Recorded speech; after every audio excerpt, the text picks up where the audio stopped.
Hi guys, welcome and welcome back to my YouTube channel. For those of you who are joining me for the first time, please feel most welcome.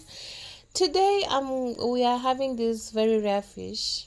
I don't know, it's not really rare like that, but it's a lungfish, and as you can see, some of them are still moving because lungfish can actually breathe through their lungs, and they can survive in any kind of an environment, be it hostile.